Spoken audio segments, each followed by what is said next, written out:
රංගනයේදී කරුණු තුනක් තමයි මට ප්‍රධානව කියන්න පුළුවන්. පළවෙනි දේ තමයි ඊටාම සුන්දර, ඊටාම නවීකරණීය වූ, ඊටාම දැකුම්කලු, ඊටාම නිවැරදි රංගන ශෛලියක් තිබුණා. නටුම් එක්ක. දෙවැනි දේ තමයි මම දැන් තමයි දන්නේ මේකේ ප්‍රධානත්වය අරන් තියෙන්නේ කාන්තාවක් කියලා.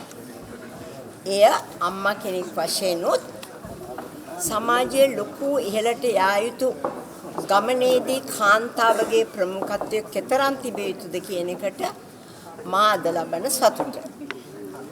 තුන්වෙනි දේ තමයි මෙවැනි බොහෝ කාණ්ඩයන් රංගනයට වේදිකාවට මෙතරම් ඉහළ මට්ටමින් ඒම ගැන මගේ රට වෙනුවෙනුත් රංගන ලෝකයේ වෙනුවෙනුත් මන් දයාර්දව සෙත් පතනවා.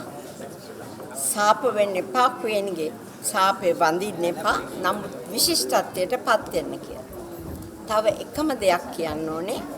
පමල්කා කරුණාතිලකගේ මියුසික් කළා තියෙනවා ඊටාම කාලෝචිතයි.